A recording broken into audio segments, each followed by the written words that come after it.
God spoke to Moses. He appeared to him in a burning bush. When he spoke to Noah and Ezekiel and Samuel and David, he whispered to them on a mountaintop. For me, it was a little different.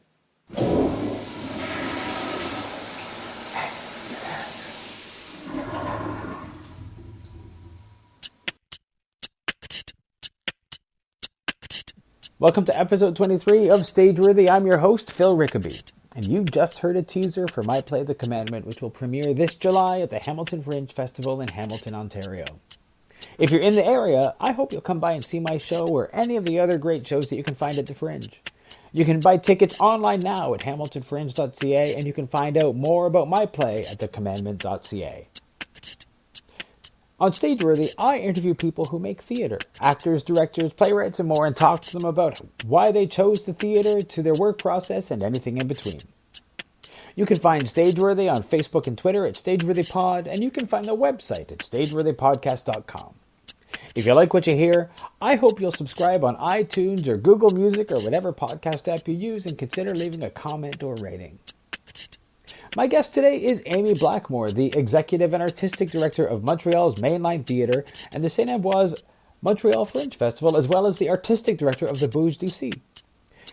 Amy directs and choreographs MainLine's annual production of the Rocky Horror Show and has performed her own works at Fringe, MainLine, and other locations around Montreal.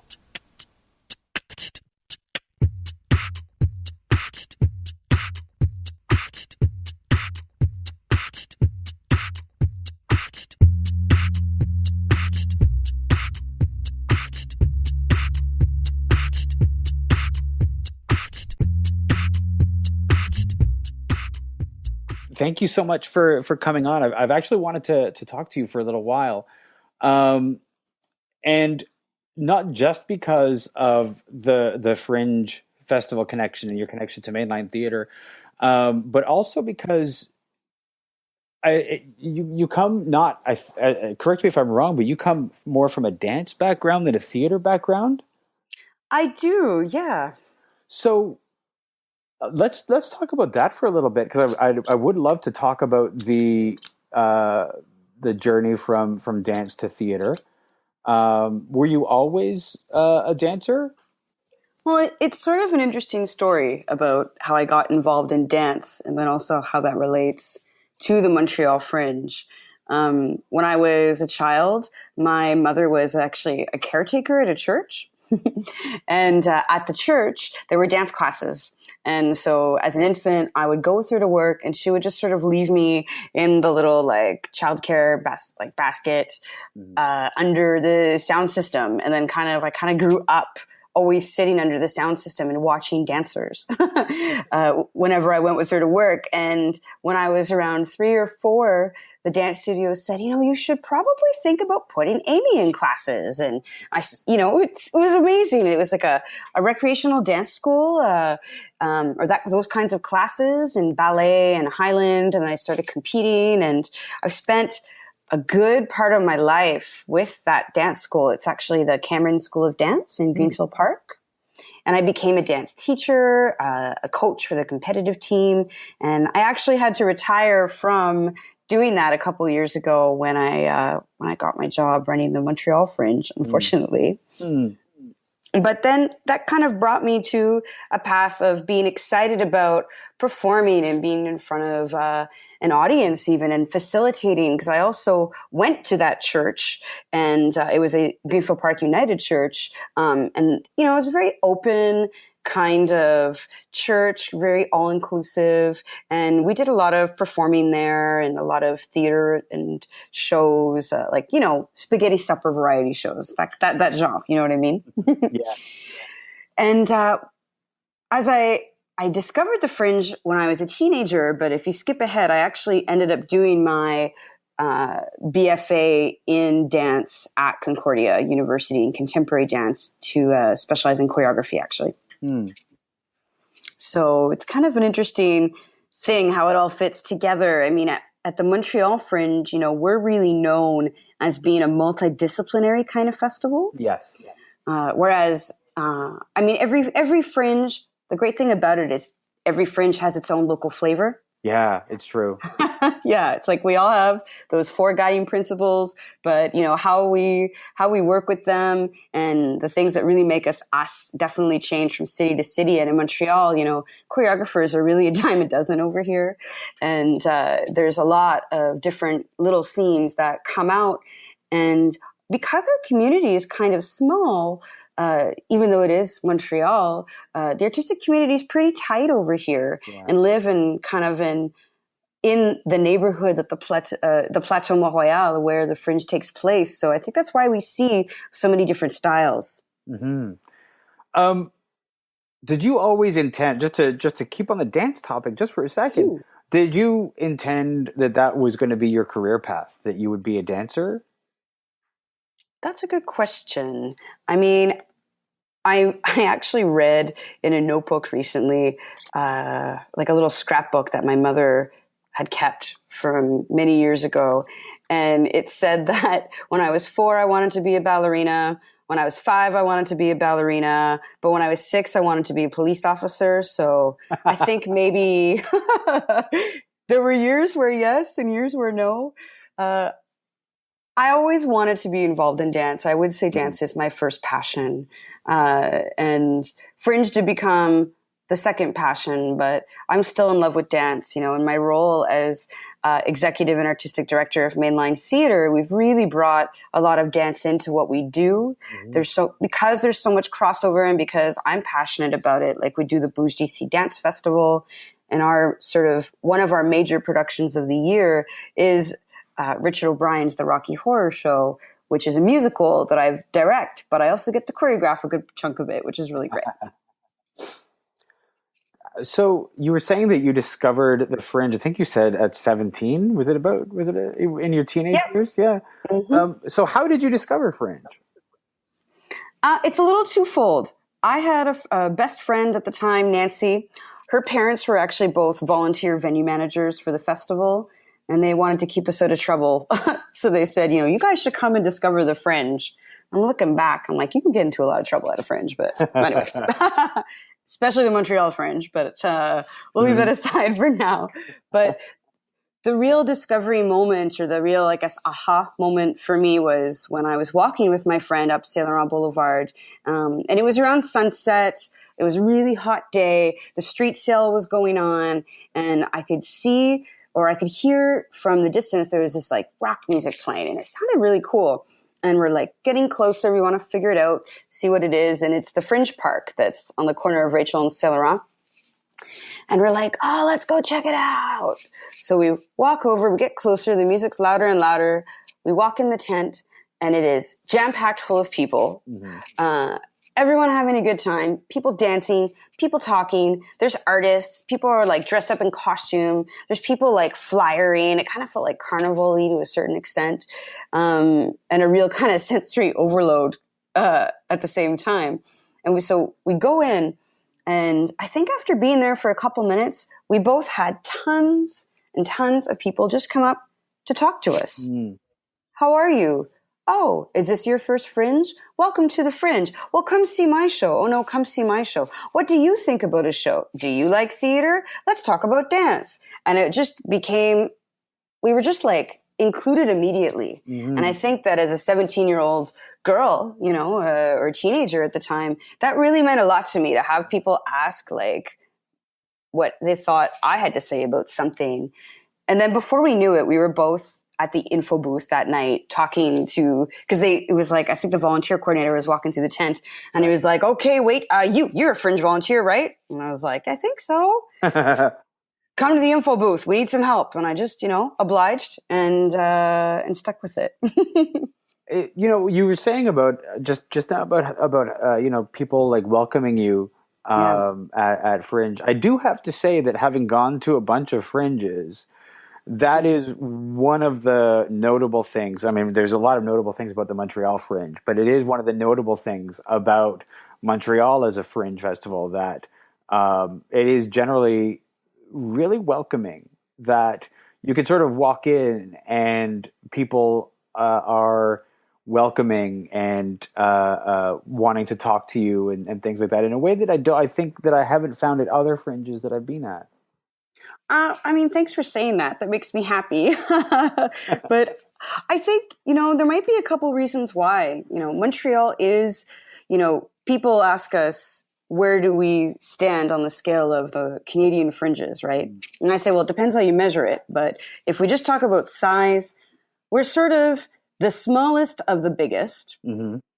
And we're certainly still a festival that does quite a lot with very few resources. Mm-hmm. And it sort of makes it so that it really is a people power kind of fest. Yes. It's all about the people that come. We have 300 volunteers annually and most of the people that you'll meet at our fringe selling tickets at the beer tent, etc., they're mainly volunteers. Our staff is quite small.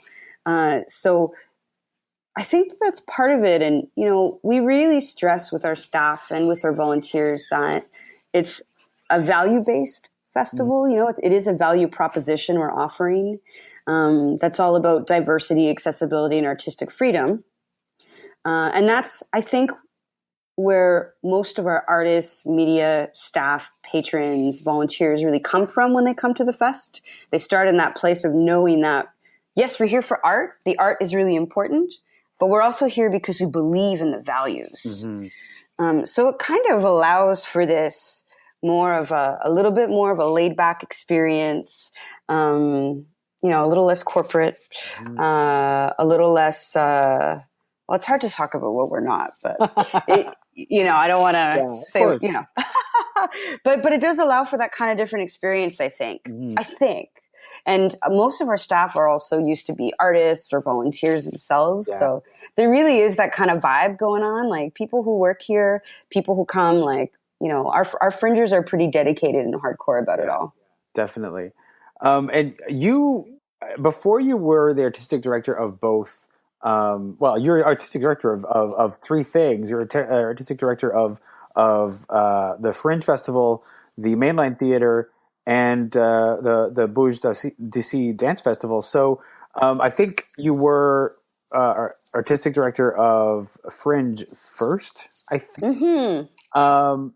So you took over from I guess Jeremy at a certain point, but I mean you're doing a lot. So you've gone from 1 to 2 to 3. How do you juggle all of that? We just had a meeting with our staff about that today. And I asked them, how do you juggle it? And I got to tell you, no one had a quick answer. I think it's really about prioritizing and knowing when to not be married to an idea. A lot of things don't play out that we want, but I think for me too, the sort of my progression in my career has come in phases. So, with Bouge DC is actually a festival that I founded with a group of dance friends when we were at Concordia. And it sort of grew from there and was a bit of a side project that we only really brought into the MainLine family after I started running the company. Mm-hmm. So that kind of worked out that way. And, Jeremy was my mentor for many years. And, he set me up well, I think, to be prepared to deal with the madness of the fest.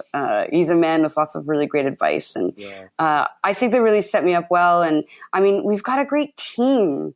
Yeah. And the key lately, I think, especially for our organization, not just for me, is we've had the same people on staff for more than 2 years at a time. Mm-hmm. And that sort of through line makes a huge difference. Mm-hmm.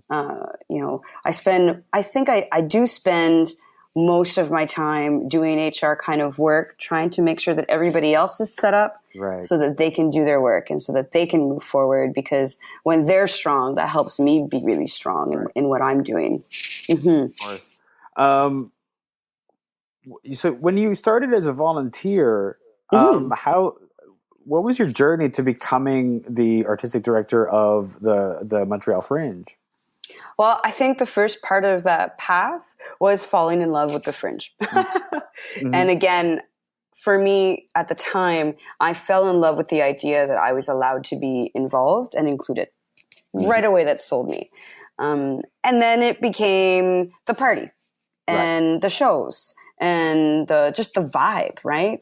Mm-hmm. But what ended up happening is the following year, my high school actually did a production at the Fringe in the venue 9, which is the May, which we still use as a venue. It was called So Cruel Teenage Wasteland. And I think there must have been, we were a cast of about 12, a good dozen. And it was our high school drama teachers who put the show together. And we, a bunch of fresh 18-year-olds running around the Fringe in Montreal, the legal age is 18. Right. But, running around the Fringe and discovering this beautiful thing. I mean, I think the fact that we got to do it as a gang really helped. And it was a really fun show. We won an award at the Frankie Awards, and that was all over. And then I ended up coming back to volunteer in 2002, 2003. 2004, I kind of wasn't around as much. Like, I had a breakup. It wasn't good. So I wasn't around to volunteer that much. But then I came back and I did my own show, actually, in 2006. And it was I Love New York. We actually brought it to the Buxton Fringe that summer, which was crazy. We didn't make any money, but it was a good experience. And that year that we did I Love New York, the thing that was important for us was, let's do our show, let's have a good time, but let's integrate into this community. And this is myself and the rest of the cast. And so we all, we always tell artists that are coming to our festival that, for your show to be successful, it's really great to integrate yourself, volunteer, hang out. And so we were volunteering like crazy. And I remember, I think that there was a night where I was venue managing for my own show because that I was in, but it was because our venue manager last minute, she was ill. She had to leave and the festival had nobody else to send. And so I sat there for a good half hour putting on makeup and selling tickets all at the same time. It's kind of nuts. And so then sort of tangentially, I was starting to get involved with MainLine Theatre because MainLine Theatre opened its doors in October of 2005, and there were volunteer opportunities there. And I actually begged Jeremy to hire me like over and over again. He wouldn't hire me. I think because there was no work. But anyways, and then so time goes by. My big sort of breakout show was Hardcore Pussy that I did at the Fringe in 2007. And we got the cover of the Mirror that year, which is sort of, the Mirror was one of the main alt weeklies at the time, right? Which no longer exists, as many of them no longer exist, unfortunately. But and that was a big breakout year for, I think, not just me as an artist, but me in the community. And I'll be honest, I did have a goal going into that Fringe. I said, I want to be on the cover of the Mirror. I want that honor. I want to represent the festival, and I want to make sure that I get a job the next year. And I kind of already knew. And that was also the same year that I started my dance program at Concordia. And I remember, actually a friend reminded me the other day that at the beginning of class, on the first day, our technique teacher had us all go around in a circle and say, where do you want to be in 10 years? And apparently I said, I want to be running the Montreal Fringe Festival. I don't remember that, but apparently that was a thing. Anyways, so I got hired to be Jeremy's assistant after that in 2008. 2009, he made me associate producer. 2010 was our 20th anniversary, and him and I co-produced that edition. And that was the year that our festival actually became 21 days instead of just the 10. Right. And then Jeremy kind of moved on and ran the company and stuck around for a couple of years. And at the end of, the end of 2012, beginning of 2013, sort of passed the reins of the company on to me. And here I am still around, doing what I hope I do best. I almost said doing what I do best, but I'm not sure. Well, if you've been doing it this long, you must be doing something right. I hope so. Yeah. I hope so. Yeah. It's funny. I mean, one of my first fringes away from where I'm from, the Toronto Fringe, was actually the Montreal Fringe. It was my first away from home fringe.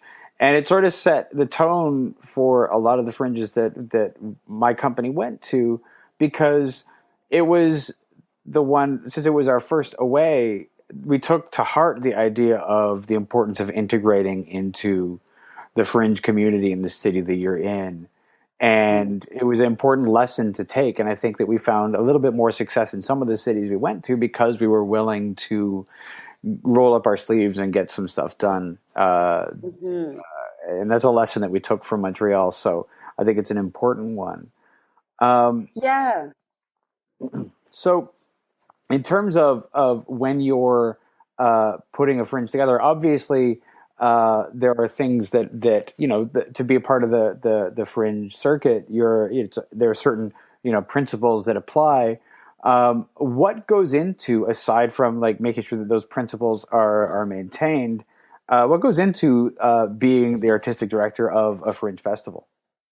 Yeah, well, I mean, you've definitely, you know, hit it on the, what's the expression? I'm terrible with expressions these days. You hit it on the nail, hit the nail on the finger, hit it on the head. What is it? I think it's hit the nail on the head.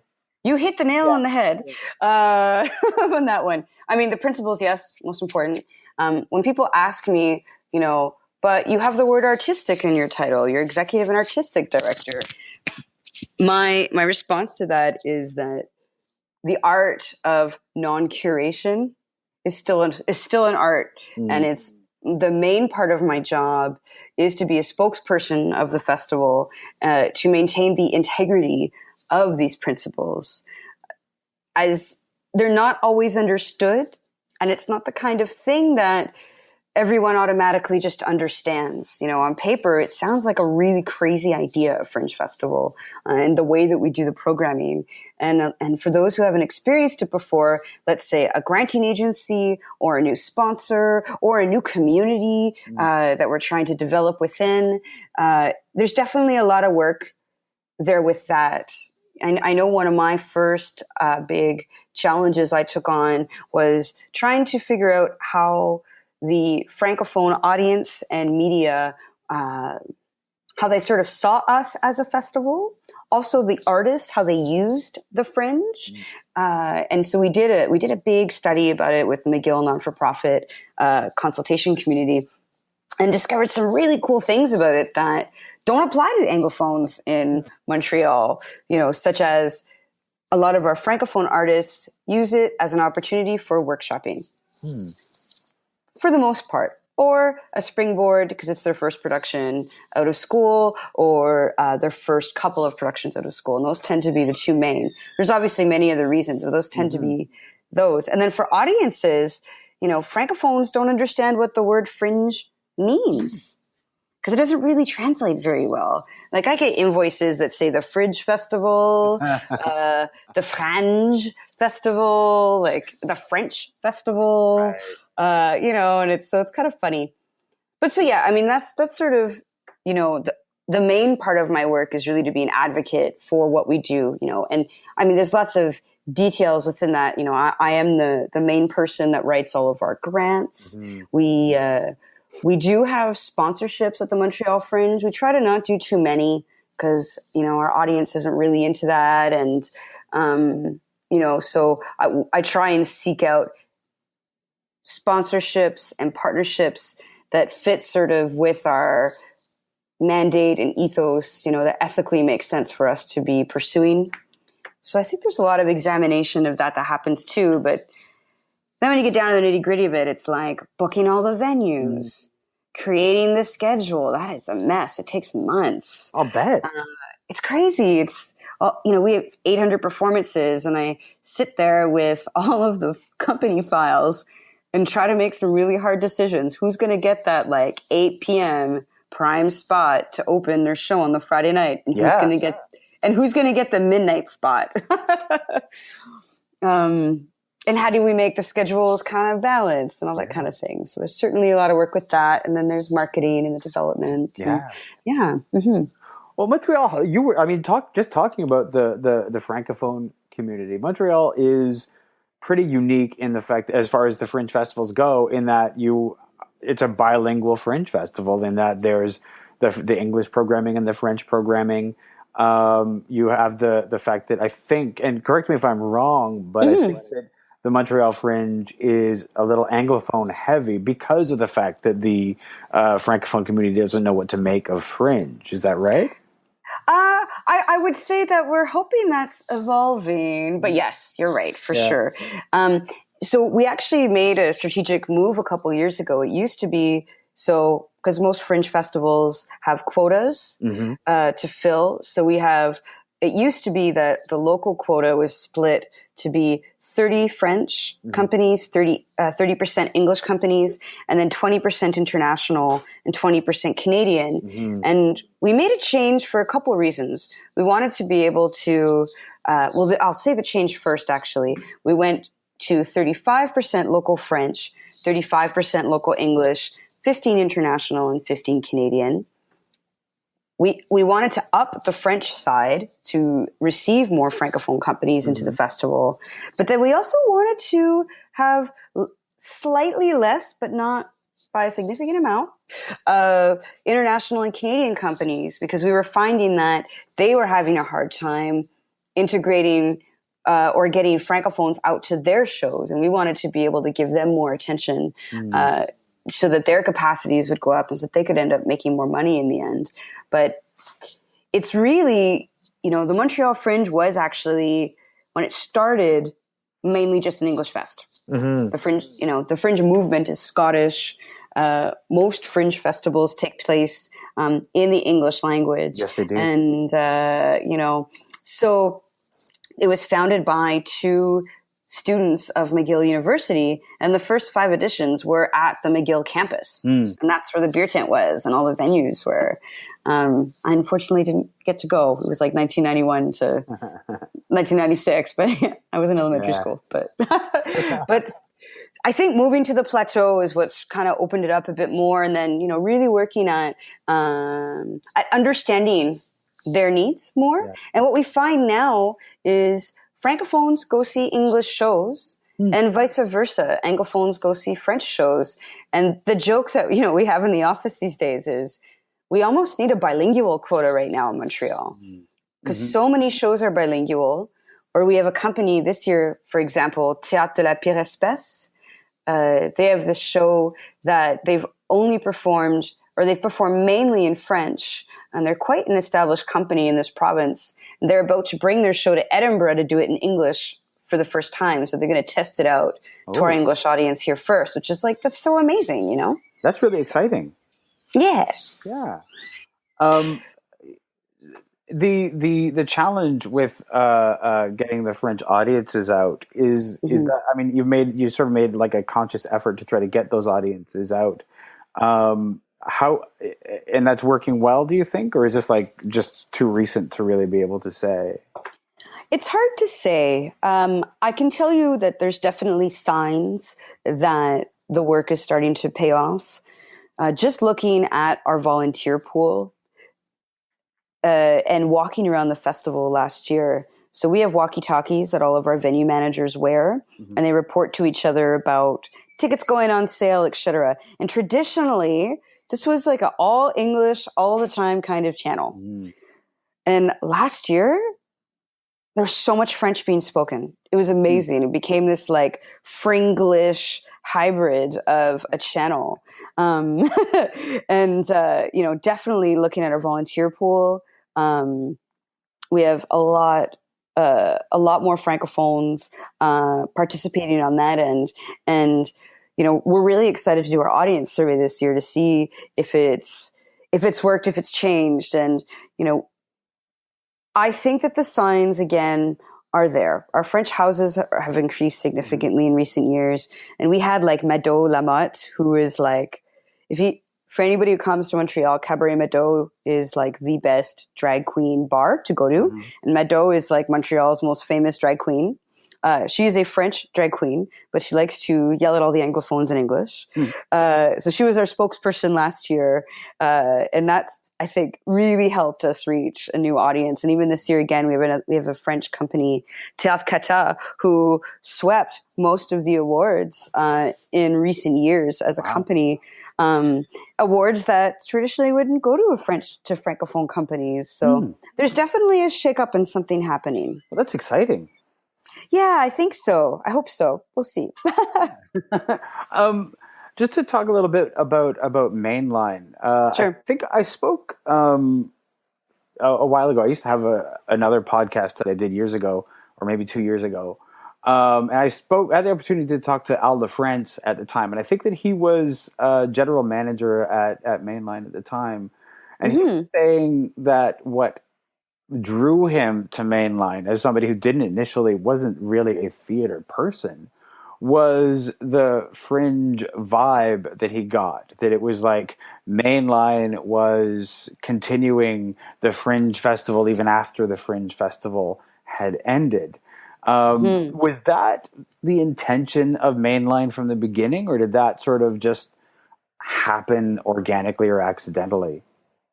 I think that the way Mainline has evolved in recent years has happened a little more organically.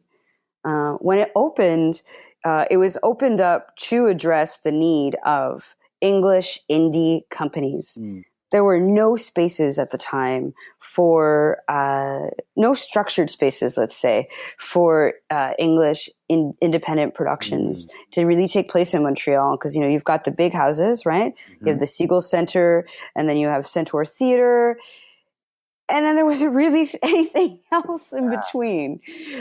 So, we definitely opened it up so that there'd be a place for artists to go on the way to these other places after the Fringe. And, Mainline did their own productions at the time, but we'd also see companies like Side March performed here in those early years when they were really starting to get their feet wet.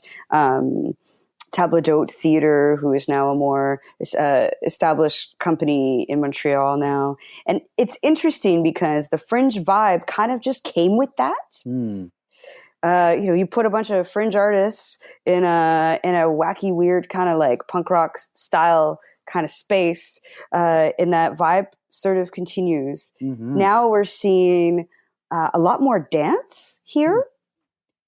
For obvious reasons, I think, right? But we're also seeing more French companies interested in the space, wanting to put on work, that kind of thing. It's interesting, Jeff, who is the current general manager, him and I were having a chat the other day about all the things, all the work we do. And we were talking just about the interesting idea of Mainline over the years sort of being a catalyst for things to play out, for change on the street, in the community. I mean, now we see places like Montreal Improv that has taken up shop down the street, and they have 2 spaces, and that's a thriving community. And this is a gang that they started as Fringe artists, and they were teaching improv workshops, and they were doing bring your own venues at the Fringe and sharing a venue. And then it's like, okay, then they opened their venue, and then we see Freestanding Room that popped up just north of us, and now Jeremy, who used to run Mainlines, opened up the Wiggle Room across the street. So I think that there's certainly a role that Mainline has sort of quietly played in that over the years. It's not something that we sort of like yell about, but it's something that I think we're really proud of, facilitating community over the years. And that we just actually opened a brand new space down the street called the Mainline Gallery. Then I think we're hoping that becomes another piece of the puzzle of show, the kind of budding show district in the plateau right now. I don't know if we call it the Uptown Theater District or what, but something like that. Well, it's interesting because I look at the way that different cities are sort of like dealing with their indie theater scene. In Toronto, we're starting to see a lot of storefront theaters. It's amazing. And I think that started a few years ago with the Red Sandcastle in one area, and then across town there was another storefront theater, and there's a few more that have popped up, and it's really great to see the independent scene sort of thriving in that way, and that there are spaces that are now affordable to independent artists. And I think it's also great to see mainline and the effect of mainline theater in Montreal being sort of similar in that it sort of like spawned all of these spaces for independent artists to really find a space for themselves to work. Well, I think it really starts with just the idea of doing it, Mm-hmm. you know, and that was a big thing that, you know, Jeremy and Jeff, who is now GM, opened Mainline with Jeremy back in the day, and then he disappeared for a while. Who knows what he did? And then I swooped him back into the Mainline. It was just super great. But, you know, I think that was a big part behind it. It was like, just go for it. Just do it. Show that it's possible. And hopefully others will believe you and catch up. And, you know, I think especially in Montreal, I think the people with the money aren't interested in opening small spaces because there's no money in it anyways. So you see a lot of collectives getting together and trying to figure out different models of how to do things. I mean, Montreal Improv's greatest success is that they really are a community. They have, I don't know how many right now, but I feel like they have hundreds of students who take their classes, who populate their shows, and who spread the word. And, you know, the freestanding room, for example, their venue is like membership driven. I think they have about a dozen members. They all pay a certain amount every month. They have access to rehearsal space, and then they can also put on their shows. And there's a new venue that just opened up called Mademoiselle up closer to the Mile End kind of neighborhood. And it's a burlesque dancer who wanted to start doing things herself. So she's opened her own bar, and it's just, it's so great. And then we see like, oh my gosh, I'm just so excited about this these days. But there's a lot of places on Saint Laurent Boulevard that are becoming multi-purpose, multi-use kind of spaces, like Studio Bliss, who is a yoga studio, who's also trying to be a performance space, etc. It's certainly a good time as these places are becoming more affordable and as artists are becoming more confident, I think. It's very true. Now, one of the things that I think is a little bit unique to Montreal is whenever I talk to Montreal artists, I hear more talk about the collective that they belong to that enables them to get a rehearsal space or a performance space or things like that. Whereas in other places, you find the theater company, people form a theater company, and then they're all struggling together to find the money to do their show and things like that. I've often thought that the collective is something that's pretty unique to Montreal that the rest of that English Canada and other places should really just sort of borrow a little more from. So because we could probably get a lot more done if we could find a way to work together in that way. Do you have a sense of what it is about Montreal that encourages the collective to work together in that way, or is that something that just is? Well, the interesting thing about it is that the English theater community in Montreal, first of all, is a small community. It grows, it's growing, but there is a history of having to work together to survive. Because there is a very large French theater community that historically, and I have to say I think things have gotten a lot better, but historically we're getting most of the grants, most of the space, a lot of the audience, and etc. And the English theater community really struggled for years to figure out how to tap into that other community, how to build bridges between the communities, but also how to take space. So I think that there certainly was a sort of need to work together to get things done. Yeah. I've heard people who've been around a little longer than me talk about that as being a real important factor in that. And the fun thing is that sort of approach has stuck around, and I do think that that's a big part of it. It's not in a way to protect ourselves, but again, in a way to survive and in a way to move forward. And you know, you see in recent years places like Centaur Theatre doing or creating partnerships with some of the smaller professional companies like Black Theatre Workshop or Geordie Productions or Imago. A lot of them have moved their shows to the Centaur to sort of work together pool resources and try to make the best theater they can with what they have. Mm-hmm. Mm-hmm. It's so great to see and to hear that that's like really happening. The Montreal Fringe, it goes for 21 days, as you were saying. Totally. What was the impetus for expanding beyond the 10 days to the 21 days? Well, so it started as a idea that we were only going to do once. And it was, we would have 20 days of Fringe to celebrate the 20th anniversary of the festival. Mm. And the interesting thing, we planned it out and then realized it was actually 21 days, but that's okay. Mistakes happen. So it kind of became, the first year we did it, it was a way to celebrate the 20 years of the festival. Let's put a bunch of events together that our community really loves to go to. We'll kick it off at the Fringe for All. We've always had the Fringe for All be kind of the official kickoff of the Fringe. And then we always kind of just had like a dead zone. And then the festival would start. And then we decided to keep it. And it was my first year running the Fringe by myself, or sort of as the head, was the year we decided to keep it. And it's sort of as a way to celebrate what is happening in the Fringe community. Because I think because we're a value-based festival, again, there's a lot of communities that have the spirit of the Fringe at their events all year. Mm-hmm. So for example, we generally have the slow dance night, which is a real all-inclusive, queer positive event that we have at MainLine. And then, this year, for example, we have roller derby, which is like, in my opinion, the most punk rock out of all the sports ever. And the most badass.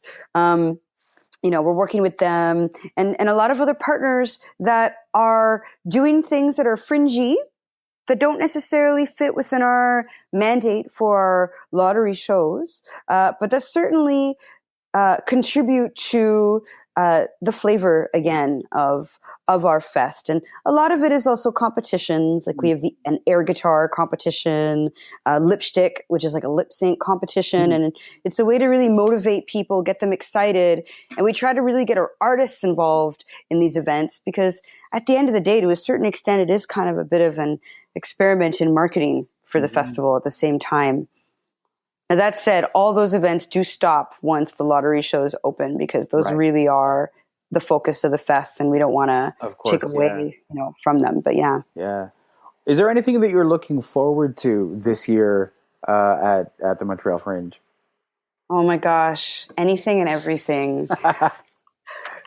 We're doing some new things this year, which I'm excited about.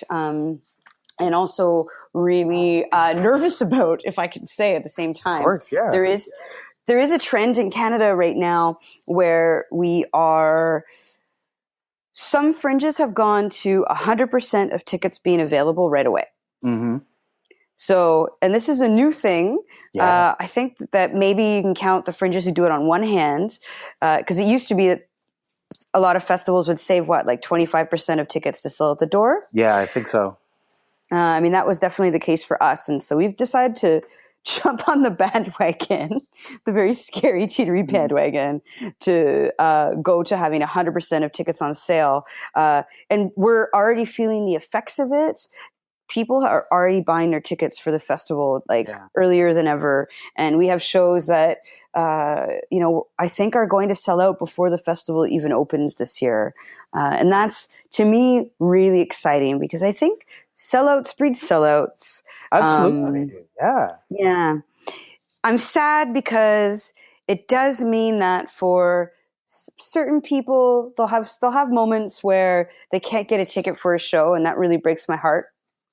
Like the idea of like waiting to hear the buzz and then choosing what to go see. I think going 100% means that you got to plan a little more. Fest. You do lose that. You do lose the spontaneity, what is the hot show, trying to get tickets. And you also lose those walk-ups that often happen, that used to happen. Yeah.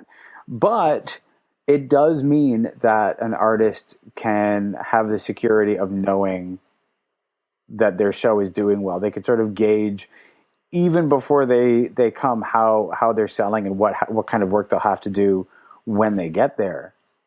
Certainly, and that's a big part of it. You know, ultimately, at the end of the day, like when I tell people about the Fringe, for me, the Montreal Fringe is a festival for artists, by artists. Most of our staff are artists ourselves, and you know, we want to make sure that they have a good experience and a good time. And I do think that this is going to make a huge difference. And you know what? For those who don't know what to see because their show is sold out, you know, we've got the hashtag Fringe Buzz that we've really been pumping up in recent years. And we find that's kind of replaced a bit of the word of mouth. Right. Yes, of course. You know, moving on to Twitter, but really aggregating it through that hashtag Fringe Buzz has really worked out well for us and our artists. And I have to say, I've started to notice other fringes using Fringe Buzz, and it would be nice to see the tradition move across the country throughout the summer. You know, it really would. It would be good to see that sort of thing, because I think that there are different levels to the use of social media across the country, and some use social media more than others. And Montreal, I think, has used it very successfully in the last few years. Thank you. Well, we're basically at the end of our time. I want to thank you so much for talking with me today. This is great. Right on. This has been fun. Yeah, it has been fun. And I mean, you know, talking about all things Fringe, dance, mainline, I mean, for me, that's a happy day.